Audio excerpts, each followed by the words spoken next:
As Allied bombs devastated German cities and the Soviet advance seemed unstoppable, the Nazi regime bet everything on a desperate trump card: the Wunderwaffe, the wonder weapons. From rockets capable of crossing the English Channel in minutes to jet fighters faster than any Allied aircraft, the Wunderwaffe combined innovation, audacity, and a dose of megalomania. Some existed and fought, others barely survived the mock-up stage. But they all shared one goal: to change the course of a war already lost. This tour presents the 10 most striking Wunderwaffes of the Third Reich. Some mark the beginning of a new era of warfare. Others are symbols of what could have been if time, logistics, or reality had been on Hitler's side. The America bomber that would destroy New York. Designed as an intercontinental bomber, the Messerschmitt 264 was the spearhead of a grand and brutal vision to set Manhattan ablaze, shatter American morale, and alter the course of the war with a single show of force. That plane wasn't just a machine, it was a symbol of what Germany wanted to be and how far it was willing to go.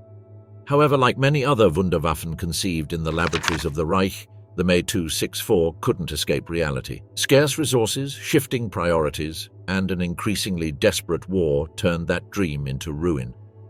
And although it never took flight to America, its shadow remains one of the most disturbing among Hitler's secret weapons. Development of the Me 264 began in the late 1930s, derived from Messerschmitt's P-1061 long-range reconnaissance project. Originally designed as a reconnaissance aircraft, the P-1061 evolved into a strategic bomber in response to the Reichsluftfahrtministerium's, Reich Air Ministry, need for an aircraft capable of attacking targets in North America. This requirement was formalized in April 1942 with the start of the America Bomber program, which sought to develop a bomber with sufficient range to perform transatlantic missions. The Me 264 was a large aircraft measuring 21.3 meters in length and with a wingspan of 43 meters. It was powered by 4 BMW 801GH radial engines, each capable of generating 1,730 horsepower. The aircraft featured a high-wing, rounded fuselage design with a glass-enclosed cockpit in the nose that offered wide visibility. The landing gear was a retractable tricycle, an advanced feature for its time. Furthermore, the Me 264 pioneered the incorporation of wing-integrated fuel tanks, an innovation that would become standard in modern aviation. The first prototype, designated Me 264V1, made its maiden flight on 23 December 1942. Initially powered by Junkers Jumo 211J engines, these were later replaced by BMW 801s due to power issues. During testing, several problems were identified, including handling difficulties and a high wing weight that negatively affected flight performance. Despite these challenges, 2 additional prototypes were built, the Me 264V2 and the Me 264V3.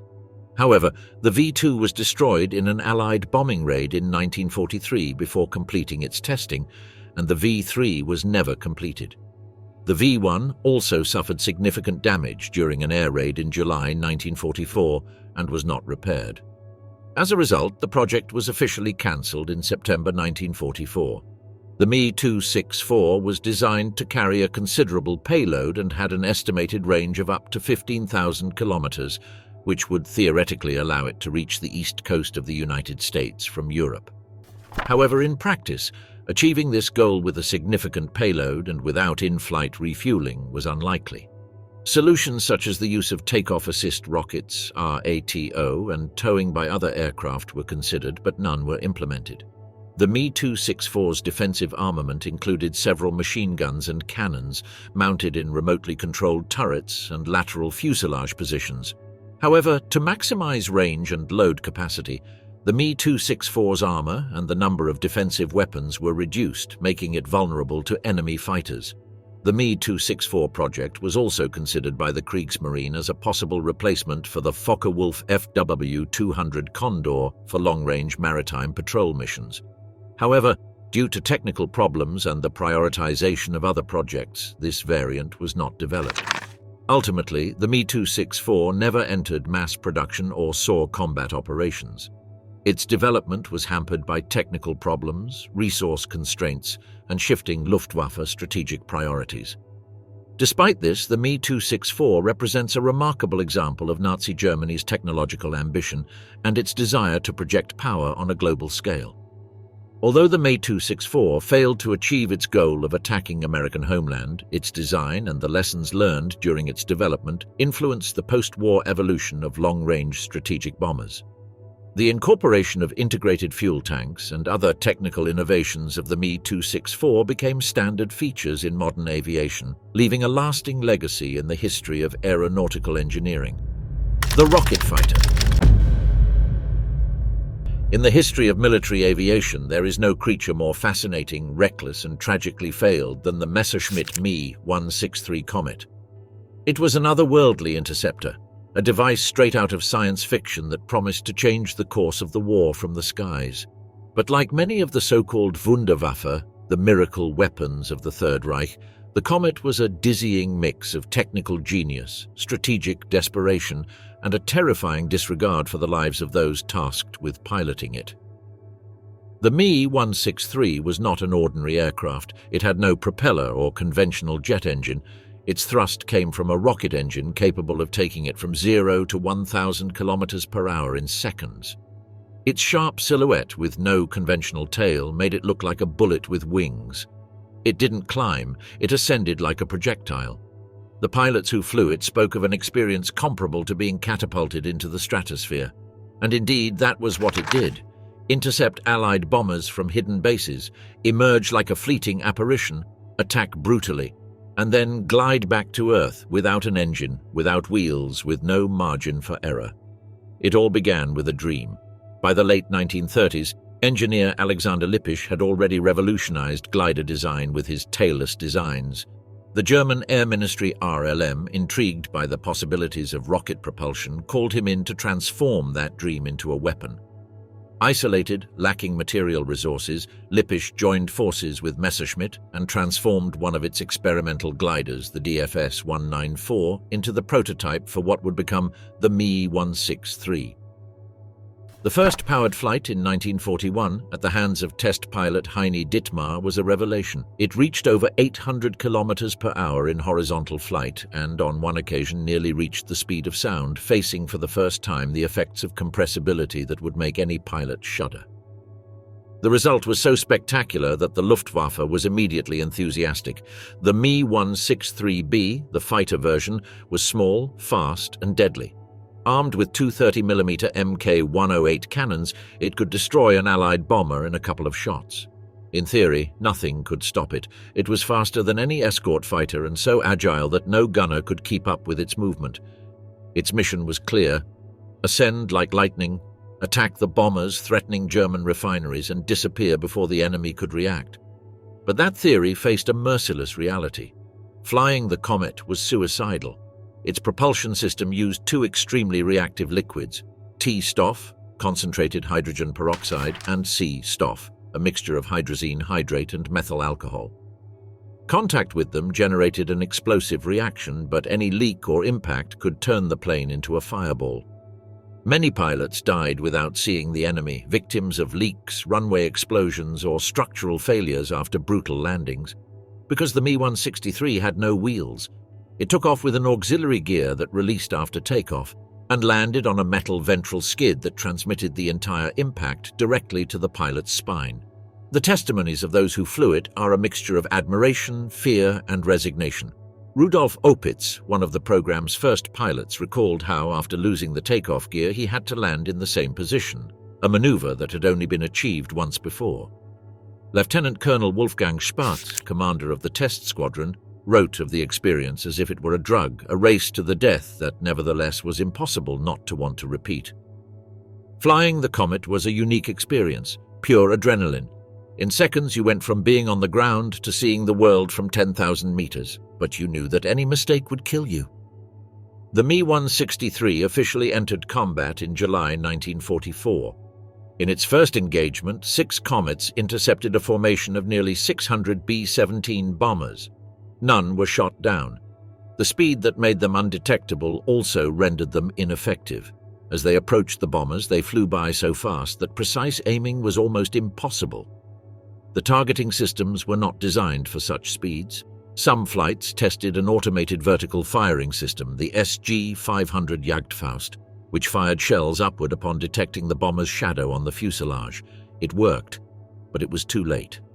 At its peak, the JG-400 squadron at Brandis achieved some successes. Pilot Siegfried Schubert shot down 2 bombers in a single flight, but he himself died shortly afterward, engulfed in flames during a failed takeoff. In fact, most Mi-163 losses were not due to enemy action, but rather accidents: ground explosions, failed landings, spontaneous combustion of propellants, or simple miscalculations while gliding without an engine. The dream crumbled as quickly as the Komet itself. Of the hundreds planned, fewer than 300 were built. The squadron never operated in the numbers needed to effectively protect the Reich's critical installations. Production was sabotaged by Allied bombing, disrupted transport routes, and scattered installations across the country. The Mi-163 was, in short, a marvel that arrived late, poorly, and with no real prospect of altering the course of the war. However, its technical legacy was lasting. The experience accumulated by Lipishs, the Walter engineers, and the Komet pilots served as the basis for many subsequent developments in rocketry and aerodynamic design. The United States and the USSR fought over the remnants of the program after the war, and several engineers were recruited to continue its work on foreign soil. The Mi-163 was the perfect embodiment of the Wunderwaffe spirit, a brilliant, radical, reckless, and useless weapon. It was the fleeting comet of the Third Reich, a flash that crossed the sky with an impossible promise and ended silently, buried in the rubble of a country that had bet everything on the impossible. A comet that flashed too fast and crashed before making history, the Maus supertank. Few projects in the history of warfare so clearly symbolize excess, boundless ambition, and the disconnect between engineering and tactical reality as the Panzerkampfwagen 8 Maus. Conceived during the darkest moments of the Third Reich, as defeats mounted and the front crumbled, this monstrous, super-heavy tank was presented as the ultimate solution, the wonder weapon that would sweep away the enemy with its mere presence. Weighing 188 tons of steel, it was the heaviest combat vehicle ever built, an armored titan that seemed to have emerged from a delusional fantasy rather than a rational study of military needs. The origin of the Maus dates back to March 1942, when Adolf Hitler, obsessed with creating invulnerable weapons, ordered the development of a 100-ton tank that was completely resistant to enemy shells and could destroy any target it faced. This idea was given to Ferdinand Porsche, one of the Führer's favorite engineers, who quickly proposed a design that would evolve into the Typ 205. As requirements increased and new specifications were added, the initial design grew out of all proportion until it became the Maus, a beast that could barely move under its own power. Its armor was colossal, up to 240 millimeters of steel on the front of the hull and turret. It was armed with a 128mm KWK 44L/55 main gun, capable of destroying any Allied armor at extreme ranges, accompanied by a coaxial 75mm cannon and an MG-34 machine gun. On paper, it was a mobile castle capable of wiping out entire formations without suffering any damage, but this design came at a price: near-zero mobility, exorbitant fuel consumption, and the inability to cross bridges or move quickly. Its theoretical maximum speed was 13 kilometers per hour, although it rarely reached that figure. The experience of the operators who participated in its tests was a mixture of amazement, discomfort, and resignation. Those who had the opportunity to drive it described the interior as a box of heat and noise. The engine, a Daimler-Benz MB509 derived from aviation, roared just inches from their heads, emitting stifling temperatures. Vibrations were constant, and visibility from inside the monster was minimal, forcing them to rely on rudimentary periscopes. Maneuvers were slow and clumsy, and the physical effort required to operate some internal systems was exhausting even for the most trained crew members. Beyond its intimidating appearance, the Maus presented problems from its conception. It was incapable of crossing conventional bridges, forcing solutions such as deep fording using snorkels or using other Maus as external power generators to move underwater, an idea as impractical as it was dangerous. Its enormous weight complicated not only rail transport but also maintenance. Replacing a damaged track could take days. Fuel consumption was another debacle. It required more than 1,600 liters per 100 kilometers, an unsustainable figure in the context of the German logistical collapse of 1944. Even moving it from the workshop to the test track was a strategic problem. As for its combat deployment, it never saw production. Although the construction of 150 units was originally planned, only 2 prototypes were completed. The first, designated V1, was used for mobility trials without a functioning turret. The second, the V2, featured a full turret and participated in firing trials, but neither was delivered to an operational unit.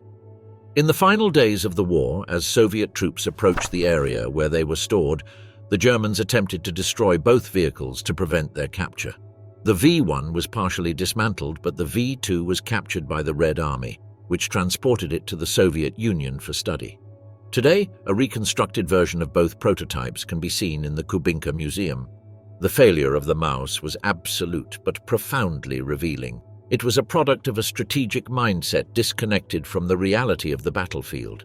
While the Allies developed versatile, mass-produced and easily repairable medium tanks like the M4 Sherman or the T-34, Germany gambled on impossible projects that consumed valuable resources and delivered little or no practical advantage. The Maus never saw action in real combat, never changed the course of a battle, and never fulfilled its promise of being an invulnerable weapon. Instead, it became a symbol of the megalomania of a regime that, unable to accept its defeat, placed its hopes in science fiction machines. However, not all was in vain. The experience gained during its development, particularly in terms of armor, suspension, and armament, indirectly influenced some post-war concepts, especially in the Soviet Union. The Maus served as a technical benchmark rather than a model, and its gigantic 128mm cannon proved effective and accurate. But its concept was quickly discarded by future designers. Size was no longer synonymous with superiority, and speed, logistics, and integration into mechanized units became the essential priorities. Today, the Maus survives in photographs, in museums, and in the imaginations of military engineering enthusiasts as a monument to excess. It was a spectacular weapon, yes, but also a symbol of how ideological fanaticism and strategic disengagement can create impressive and useless monsters. A steel mausoleum on caterpillar tracks, it never roared onto the battlefield. The Phi-103, the kamikaze rocket, the Phi-103, better known by its campaign name, the V1, the first cruise missile in history. It wasn't elegant or precise, but what it lacked in sophistication it made up for in terror. Its mechanical whir, like a runaway motorcycle engine, became an ominous prelude to the deadly silence that preceded the explosion.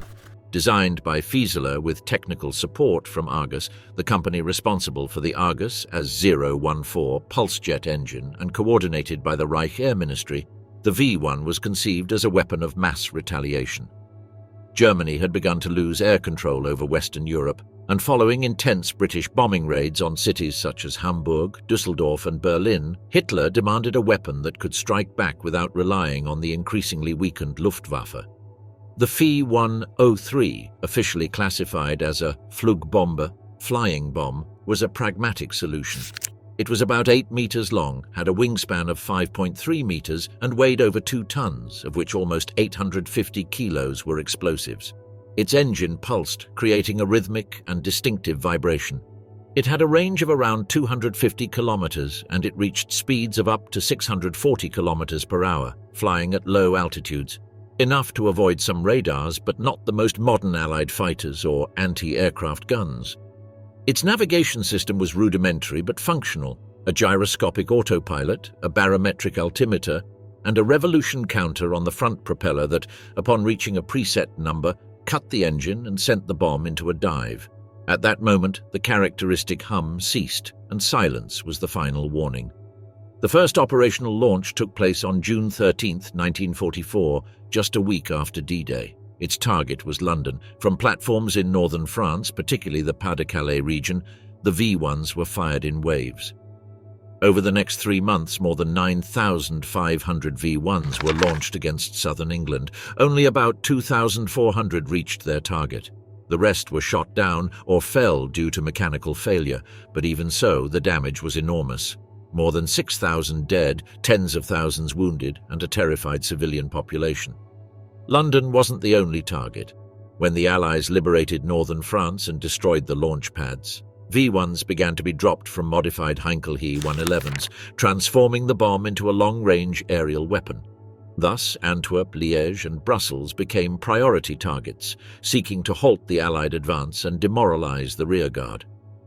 At an extreme point in the development of this weapon, when its effectiveness against Allied defenses was beginning to decline and the number of intercepted rockets was increasing each week, a daring idea was raised, using manned V-1s as suicide weapons.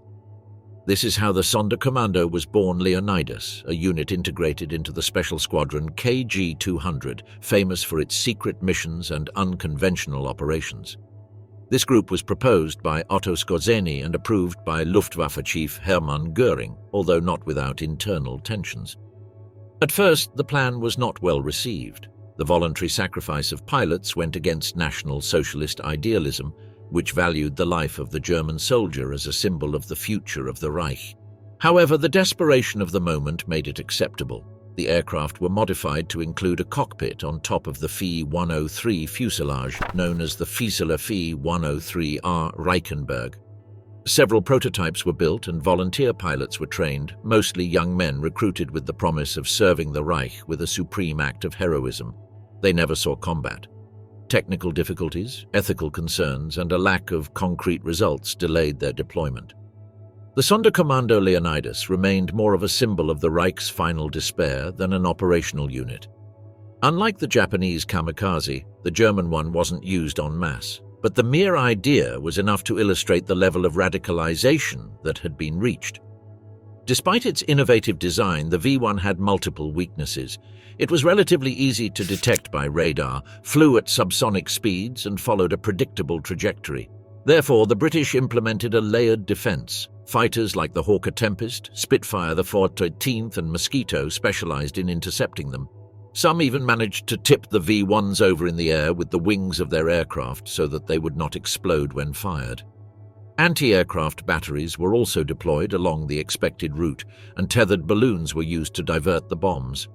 London was surrounded by a defensive belt known as Operation Diver, designed to intercept the bombs before they reached the city centre.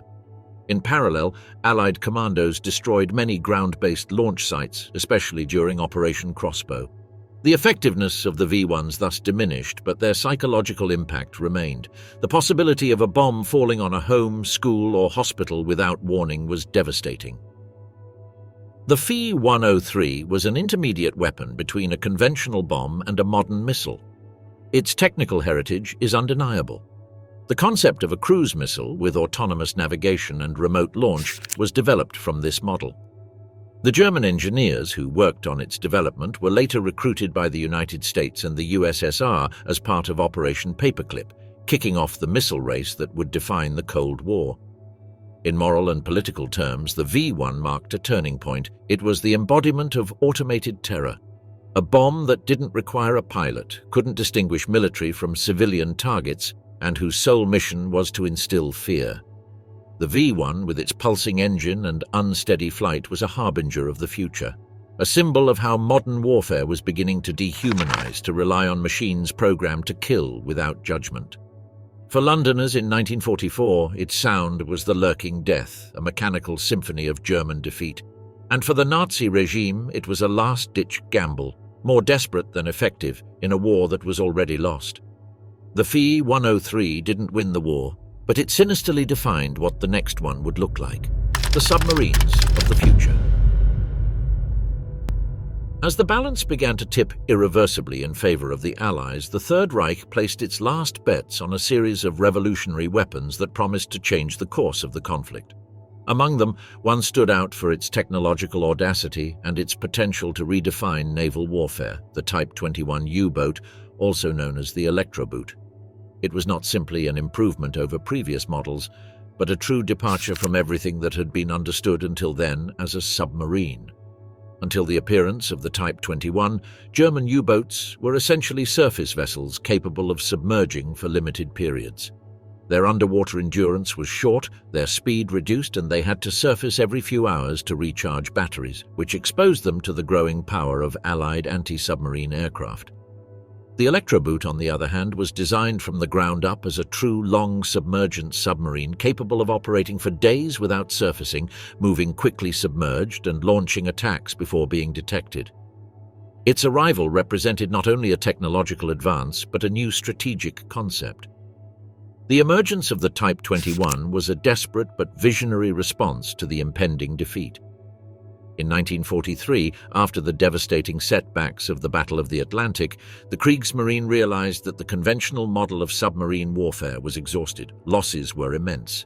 Allied convoys were increasingly better escorted, and detection systems, such as centimeter radar and active sonar, made every patrol suicidal. Faced with this situation, they called on the ambitious engineer Helmuth Walter and a team of naval designers who broke all previous molds. The Type 21 was spectacular from any angle. Its hydrodynamic profile allowed it to glide underwater at unprecedented speeds, 17 knots submerged, almost double that of its predecessors.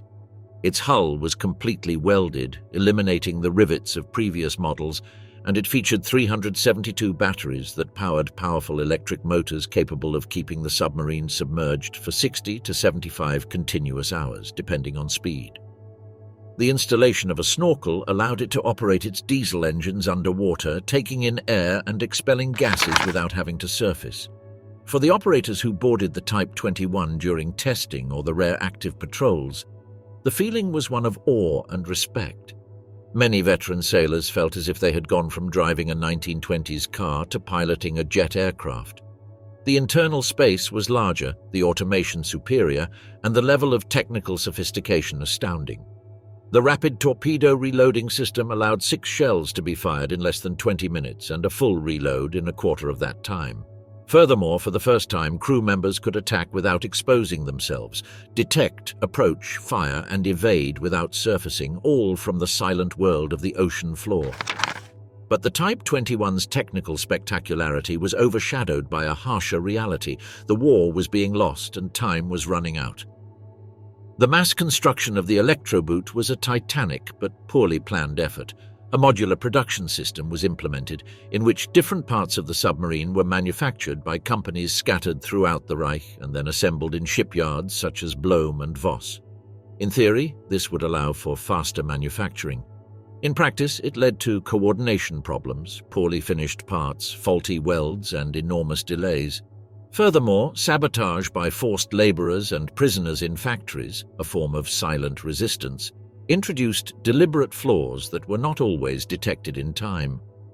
Many early Type 21sts were launched with serious technical problems requiring weeks of correction before being combat-ready.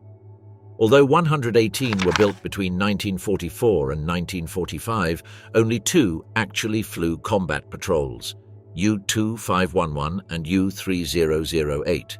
Neither managed to sink a single enemy ship.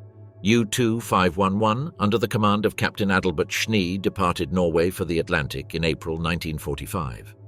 On her journey, she located a British cruiser and managed to position herself in an ideal attack position without being detected. But the war was over. She received the order to cease fire shortly before launching her torpedoes. She turned around and returned without having fired a single shell. U-3008 suffered a similar fate. Thus ended the Type 21's brief stint in real combat, without glory, without fire, without noise. Its failure as a weapon of war was not technical, but logistical, temporal, and political. It came too late. Had it been available in 1943, the outcome of submarine warfare could have been very different. But in 1945, not even the perfect machine could save the Third Reich. Still, the Electroboot's legacy was immense. After the war, the victorious powers rushed to study and copy its design.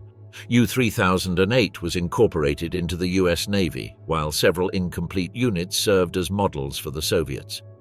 The U-boat fleets of the Cold War, the Skipjack, the Foxtrot, the Daphne, owe much to the revolutionary concept of the Type 21. Despite the Type 21's impressive capabilities, there were other, even more ambitious projects in the Kriegsmarine's offices that, had they materialized, would have posed an even greater threat to the Allies. The Type 26, for example, was designed to operate at greater depths with greater submerged speeds and was equipped with a revolutionary Walter propulsion system based on hydrogen peroxide, which completely eliminated the need for external air. This system would allow the vessel to cruise at over 25 knots submerged and remain underwater for weeks, with unprecedented maneuverability and stealth. Missile and mine-laying submarines with advanced automation, capable of operating with reduced crews and high lethality, were also planned. However, all these models remained in the planning or early construction stages, victims of industrial chaos, bombing, lack of materials, and the imminent collapse of the Reich. Thus, while the Type 21 managed to reach the sea, its more promising siblings never left the slipways. They were ghosts of a war that could not be fought, symbols of an innovation that vanished before it was born. Luftwaffe Dragon. The Fokker-Achgelis Fa-223 Dragon was one of the most innovative and spectacular aircraft to emerge during the Second World War. It represented a milestone in the history of aviation. It was the first helicopter in the world to reach series production and be used in real operations. Born from the genius of Heinrich Fokker, who after being removed from Focke-Wulf founded together with the pilot Gerd Achgelis, a new company dedicated exclusively to the development of helicopters, the Fa-223 was conceived in 1937 with an ambitious idea: to create a device capable of flying vertically, carrying heavy loads, operating in extreme conditions, and overcoming the limits imposed by conventional aviation. The Fa-223's design was bold and advanced for its time. Powered by a 1,000-horsepower Bramo 323 radial engine, it turned two three-bladed counter-rotating rotors mounted on side booms. This configuration, unprecedented in military aviation, allowed for unusual stability, maneuverability, and payload capacity. The aircraft could reach 182 kilometers per hour, 112 miles per hour, and climb to an altitude of 7,100 meters, 23,000 feet, while in normal operation, with a payload of up to 1,000 kilograms, 2,200 pounds, it comfortably flew at 121 kilometers per hour, 75 miles per hour. The structure was made of welded steel tubing and covered with fabric, making it lightweight, strong, and relatively easy to repair in the field. From the perspective of its operators, the Fa-223 inspired both awe and respect. For the pilots, accustomed to conventional aircraft, flying a helicopter was a completely new experience. The ability to take off and land vertically, hover, climb in a straight line, or descend in mountainous terrain generated an unprecedented sense of freedom and technical mastery. However, it also presented new challenges: severe vibrations, a still imperfect engine, and complex transmission systems that required constant attention. The Bramo 323D engine was one of the initial weak points of the design. Later, an improved version, the 323Q3, was adopted, offering greater reliability. In flight tests, the Fa-223 exceeded all expectations. Its ability to lift heavy loads, evacuate wounded, or deliver supplies to remote regions quickly made it a highly coveted platform for the German High Command. Demonstrations were given in front of Luftwaffe officers, and mass production of the aircraft was planned for 1942. But the strategic context was not conducive. Allied bombing raids on the production facilities were constant. The original factory in Delmenhorst was destroyed in June 1942, drastically disrupting the pace of production. Efforts to restart production in other locations, such as Laupheim or at BMW factories, were hampered by material shortages, a lack of trained personnel, and the general collapse of German industry in the final years of the war. In total, only 20 units were built, of which fewer than half were operational simultaneously. Despite these limitations, the Fa-223 was used at the front, primarily in rescue and transport missions. One of the most famous cases occurred in 1944, when one of these aircraft was sent to the Alps to attempt to rescue a crashed crew on Mont Blanc. The mission ended in tragedy when the helicopter failed mid-flight and crashed into the mountain, killing the entire crew. Other Fa-223s were used for logistics duties. particularly in difficult terrain inaccessible to trucks or aircraft, such as in the Balkans or Tyrol. Its ability to hoist aircraft engines or even armored vehicle parts made it an invaluable tool for Luftwaffe maintenance and recovery units. However, the Fa 223 failed to turn the tide of the war. Its failure was primarily a result of factors beyond the aircraft's control: the lack of industrial infrastructure, the logistical collapse of the Reich, the dispersion of production centers, and internal sabotage in factories. Germany lacked the capacity to mass-produce such advanced and delicate technology, while suffering daily bombings, shortages of strategic metals, and the loss of territory. Added to this was the operational ignorance of many field commanders regarding how to efficiently employ an aircraft of this nature in the blitzkrieg they were still trying to sustain. After the war, several incomplete or captured examples of the Fa 223 were studied in detail by the Allies. One example was sent to France, where it served as the basis for the development of the Sencase SE 3000 helicopter. Other examples were evaluated by the Soviets and Americans, who found their design to be far ahead of its time. Many of the Fa 223's technical concepts, particularly the twin-rotor configuration, the transmission system, and the lightweight tubular structure, would be replicated or adapted by Western and Soviet manufacturers over the following decades. The Fa 223, although limited in number and range during the war, left a decisive mark on the evolution of rotary wing aviation. Today, the Focke-Achgelis Fa 223 is remembered as one of the first aircraft capable of truly performing modern helicopter missions. Its technical spectacularity, its bold design, and its legacy as a pioneer of military helicopters make it a historic machine, a dragon that attempted to take flight amidst the chaos of a crumbling empire. Although its mechanical wings didn't change the fate of the Reich, they did mark the beginning of a new era in aviation, an era in which man stopped relying on runways to fly and began to conquer the skies vertically. The giant canyon, Schwerer Gustav. The Schwerer Gustav, officially designated the 80-centimeter Kanone E, represents one of the greatest achievements of German military engineering and at the same time one of its most colossal failures. More than a weapon, it was a symbol of the Third Reich's boundless technical ambition, a project whose scale and complexity reflected both the ingenuity and desperation of a Germany seeking to dominate Europe through technological supremacy. Developed by the Krupp Company, the Gustav was the largest artillery piece ever built, and although its presence on the battlefield was brief, its legacy endures as a mixture of awe, disbelief, and warning. The genesis of the Gustav began in 1934, when the German Army High Command requested the development of a weapon capable of destroying the most powerful fortifications of the time, the underground casemates of the Maginot Line. These French fortifications, considered impassable, were built to withstand all types of bombardment known at the time. Krupp engineers, led by Erich Müller, calculated that an artillery piece with a caliber of at least 800 millimeters would be needed to penetrate up to 7 meters of reinforced concrete or 1 meter of armored steel. Thus was born the concept of a monstrous railway gun, more than 47 meters long and weighing more than 1,350 tons. Its manufacture took more than 5 years, and it wasn't until 1941 that the Schwerer Gustav was ready for deployment.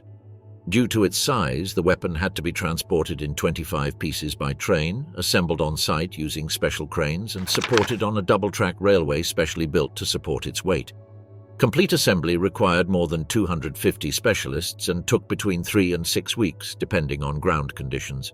In addition, another 2,000 workers were needed to prepare the area, build platforms, access tunnels, and camouflage the weapon. The Gustav fired 2 types of shells: a high-explosive shell weighing around 4,800 kilograms and an armor-piercing shell weighing 7,100 kilograms. These shells could reach a distance of up to 47 kilometers.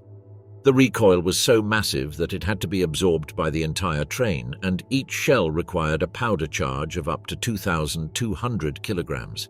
The rate of fire was slow, 1 shot every 30 to 45 minutes, depending on the shell type and barrel wear. The only theater where the Schwerer Gustav saw actual combat was the siege of Sevastopol in the summer of 1942 during the German campaign in Crimea. It was transported to the peninsula by train, an operation that required weeks of preparation. Once assembled, the Gustav began firing on fortified Red Army positions. During the 13 days of operation, it fired a total of 48 shells. One of them destroyed an underground Soviet ammunition depot located more than 30 meters underground. The detonation was so powerful that it caused a local earthquake and left a crater more than 10 meters deep. Another shell pierced a 1-meter-thick reinforced steel dome. German soldiers present in Sevastopol described the experience as almost surreal. One of them, quoted in a later report, said, "When the Gustav fired, the ground shook as if an angry god was striking the earth with a hammer. Everyone stopped talking, even the officers. It was a silence of respect or fear." The gunners, trained exclusively for its use, felt part of a technical elite. One of the gunners, Hans Troska, recounted in 1960, "It was like working inside a mobile factory. Every shot was a precise choreography. But we also knew that this monster was obsolete even before it reached the front." Despite these tactical achievements, the Gustav's use was more symbolic than strategic. Its enormous logistics, vulnerability to air attack, and slow movement made it useless in mobile war zones, such as those that began to dominate the conflict after 1943. Furthermore, the gun could only fire on fixed trajectories, requiring extremely detailed planning. Its use was so limited that it was not even redeployed for the remainder of the war. A second Gustav unit, known as Dora, was built and also flown to Ukraine but never saw combat. A third, even more ambitious project was the Langer Gustav, designed to fire rocket projectiles over 150 kilometers, 93 miles away. This was never completed. Instead, the existing units were destroyed to prevent them from falling into enemy hands. The Gustav was dismantled by its own operators in Saxony at the end of the war. The failure of the Schwerer Gustav lay in its very conception. While technically astonishing, it proved impractical for the needs of modern warfare. While the Allies were developing strategic bombers, high-precision small arms, and mobile warfare techniques, Germany persisted in its fascination with mechanical behemoths, partly for propaganda reasons. Hitler was fascinated by the Gustav, and its official unveiling was covered with great pomp, presenting it as a weapon of destiny capable of tipping the balance of the conflict. However, even the Führer himself was disillusioned by its limited operational usefulness. The Gustav, for all its destructive power, was unable to alter the course of any battle or justify the resources invested in its creation. It was, in a way, a perfect metaphor for German collapse, a combination of technical brilliance, strategic arrogance, and disconnection from the reality of the battlefield. Today, no complete Gustav has survived. Only a few pieces were preserved in museums or as study objects. In its time, it was the pinnacle of artillery, but its real impact was minimal. What remains is the legend, fueled by black and white photographs, technical drawings, and the testimonies of those who saw and heard it fired. It is a relic of the 20th century that, beyond its size, represents the limits of military technology when pursued without a clear vision of its purpose. Its history is studied in military academies as an example of the errors that arise from confusing power with efficiency. Ultimately, the Schwerer Gustav was the largest weapon ever fired in combat, and also one of the most useless. Death from space, the V-2 missile. The V-2, officially designated Aggregate 4, a 4, was not only the first long-range ballistic missile in history, but also the first man-made object to reach outer space, crossing the Kármán line in 1944. Its existence marked a turning point in both military history and aerospace engineering. Emerging from a war-torn, technologically ambitious Germany, the V-2 was a work of advanced science, a symbol of power, but also a warning about the dangers of putting science at the service of terror. The conception of the V-2 dates back to the 1930s, when a young German engineer, Wernher von Braun, dreamed of space exploration. In his early work, von Braun envisioned rockets that could travel beyond the Earth's atmosphere.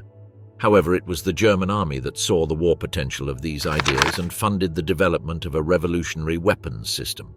Thus was born the Aggregat, experimental rocket series, whose fourth model would become the V-2. The development center was the Baltic island of Peenemünde, an unprecedented military scientific complex where thousands of technicians, scientists, and engineers worked, many of them top level. From a technical standpoint, the V-2 was impressive, Measuring 14 meters in length, with a diameter of 1.65 meters and a total weight of approximately 12.5 tons, the rocket was powered by an engine fueled by a mixture of ethanol and water, oxidized with liquid oxygen. Its engine, with approximately 25 tons of thrust, allowed it to reach a maximum speed of 5,760 kilometers per hour and an altitude of up to 90 kilometers on its ballistic trajectory. The missile carried an explosive payload of approximately 1 ton, which fell on its target at supersonic speed, leaving no defenses able to intercept it.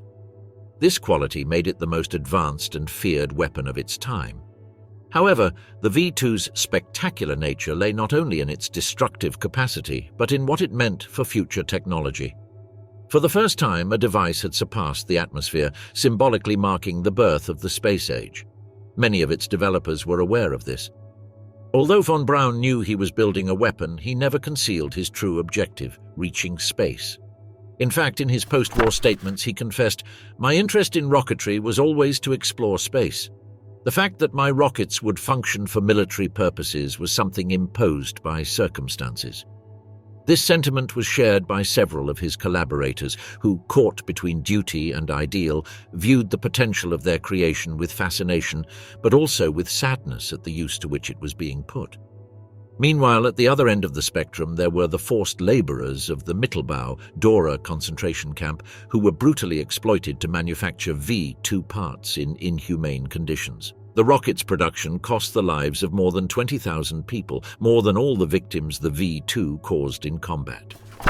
The first successful launch of the V-2 took place on October 3, 1942. On that occasion, the missile reached an altitude of 84.5 kilometers and traveled almost 200 kilometers. It was an unprecedented feat.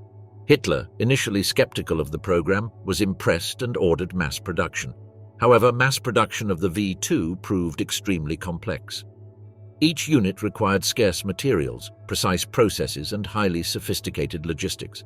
Assembling the missile, transporting it on special trains, and preparing for launch required the coordination of hundreds of people and specialized vehicles. Between September 1944 and March 1945, more than 3,000 V-2 missiles were launched, mostly against London, Antwerp, and Liège.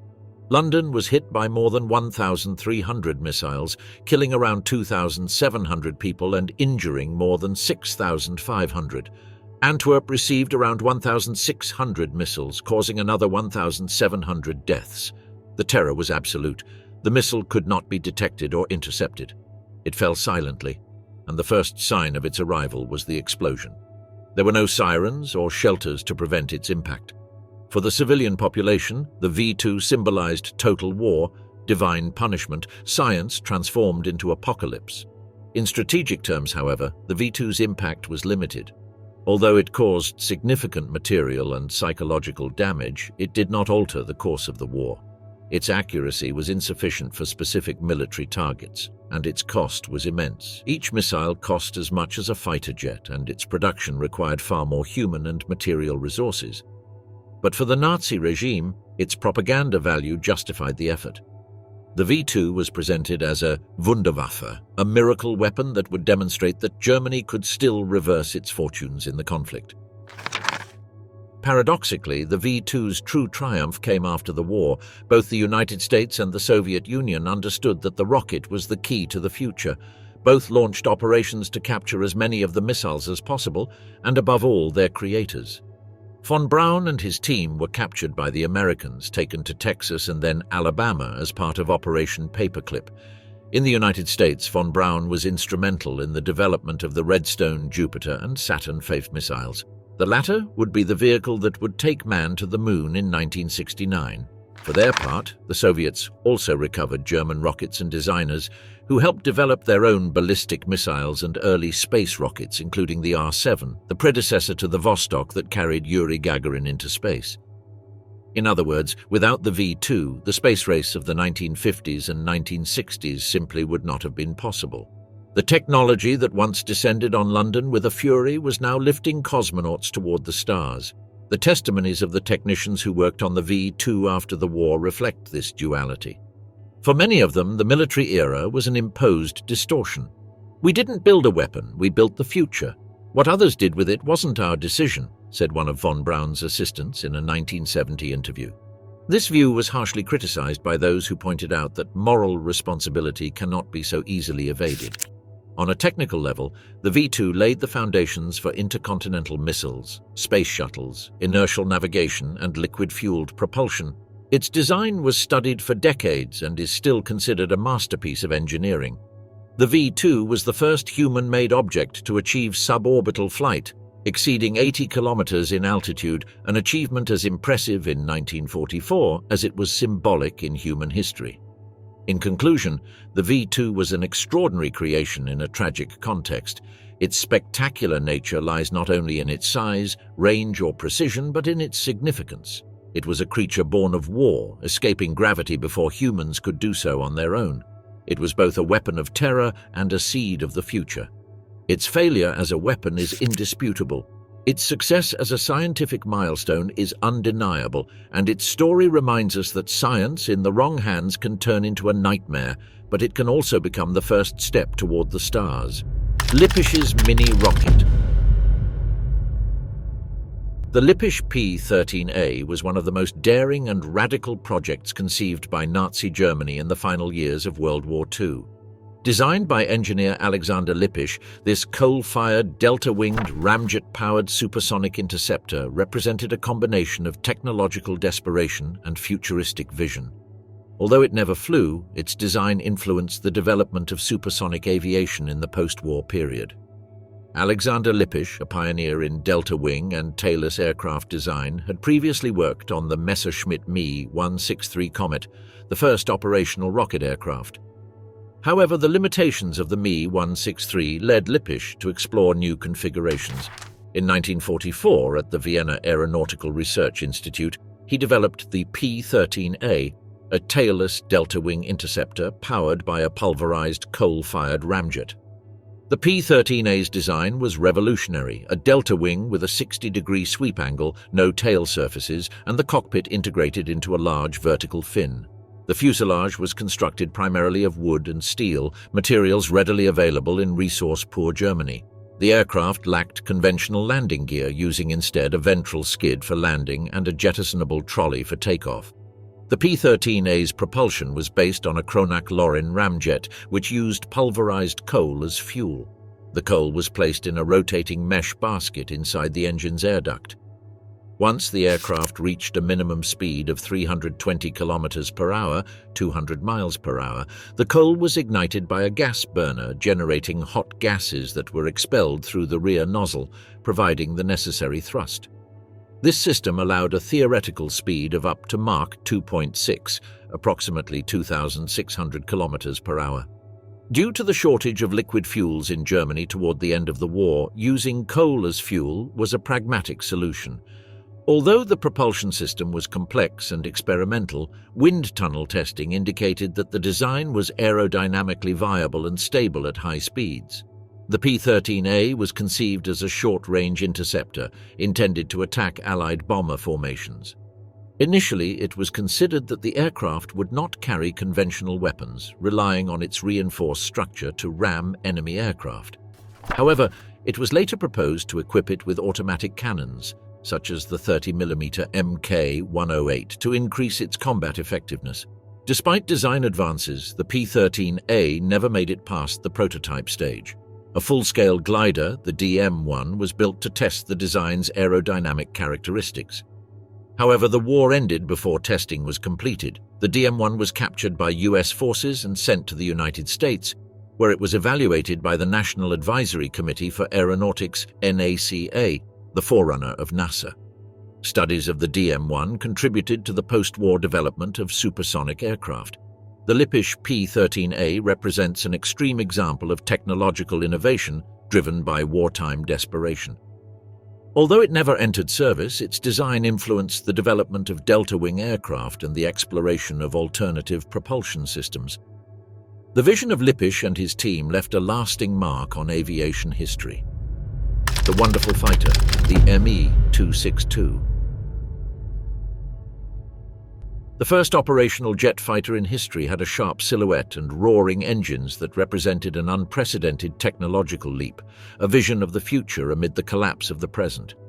The Me-262 not only challenged the rules of air combat as they had been known, but became a symbol of what Germany could have achieved had time been on its side. The development of the Me-262 began long before the ruins of the Reich began to pile up. As early as 1938, German engineers were already considering jet engines as the inevitable future of aviation. Under the direction of Willy Messerschmitt, an aircraft was designed that would exceed all known speed limits. Its shape met advanced aerodynamic criteria, with swept wings and a tricycle landing gear, features that would later become standard on future fighters. The heart of this machine was its pair of Junkers Jumo 004 engines, the first operational mass-produced turbojets. These engines allowed the Me-262 to reach speeds exceeding 850 km per hour, 530 miles per hour, leaving any Allied propeller-driven aircraft in its wake. By comparison, fighters such as the P-51 Mustang or Spitfire reached maximum speeds of 700 to 720 km per hour, 430 to 450 miles per hour. In theory, the Me-262 was invulnerable if it maintained its power and speed. In practice, its vulnerability lay elsewhere. The development of the Me-262 was plagued by delays. The materials required for the engines were scarce and the turbines suffered alarming wear, only 20 to 25 flight hours before needing replacement. Furthermore, the first prototypes exhibited structural problems, and pilots had to be trained from scratch to operate a technology that was unlike anything previously known. But the Me-262's greatest enemy was not technical, but political. Adolf Hitler, obsessed with the offensive, imposed a turn in the project that would be fatal. He demanded that the Me-262 be converted into a fast bomber, a blitz bomber capable of attacking enemy columns with bombs at high speed. The result was a series of unnecessary delays, redesigns, and a distortion of the aircraft's original role. Göring, head of the Luftwaffe, was unable or unwilling to contradict the Führer. The German Air Force, already fragmented and weakened, was caught in internal disputes while the front collapsed. Despite these obstacles, the Me-262 entered operational service in April 1944 with the test unit Erprobungskommando 262. Led by Luftwaffe ace Walter Nowotny, who would later be killed in combat aboard one of these aircraft. His unit was later transformed into the Commando Nowotny, and later JG-7 Nowotny, the world's first jet fighter squadron. JG-7 was followed by other units such as KG-51, which used the Me-262 as a fighter bomber, and NJG-11, which used it as a night fighter. During their missions, the Me-262s proved lethal in expert hands. Their ability to close in, fire and depart before Allied fighters could react was unmatched. Equipped with four 30mm Mk108 cannons, the Me-262 could destroy a B-17 bomber with a single burst. Some versions were also armed with R-4M rockets, making it a platform for mass destruction against bomber formations. However, the Me-262's effectiveness was constantly undermined by external factors. On the ground, airfields were systematically bombed, knowing that the aircraft was most vulnerable during takeoff or landing. Many Me-262s were destroyed on the runway, never having flown. A lack of trained pilots, fuel and spare parts also limited its deployment. Although more than 1,400 were produced, only about 200 were ever active at any one time. The very design of the Me-262 placed unprecedented demands on its pilots.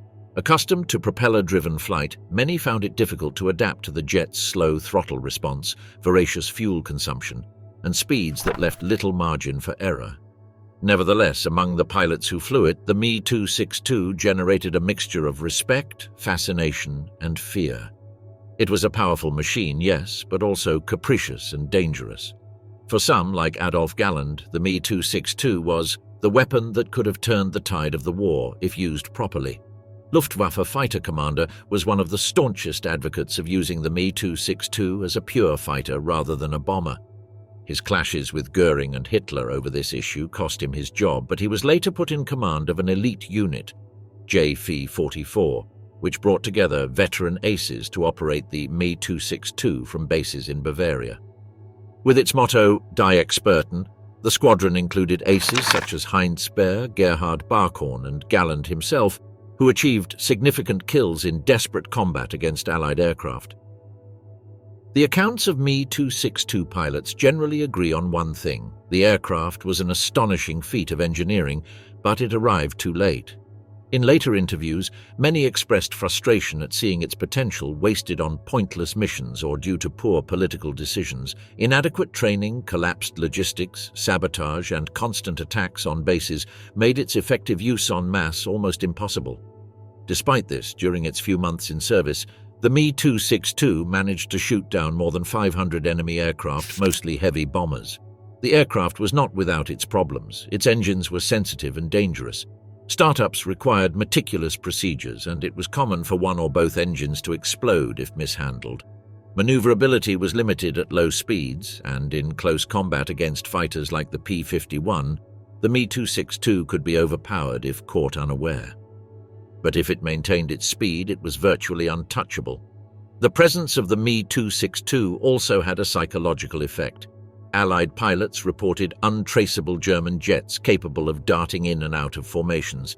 This necessitated tactical changes such as ambushes during takeoff and landing and increased patrols over known airfields. The impact of the Me-262 transcended the war.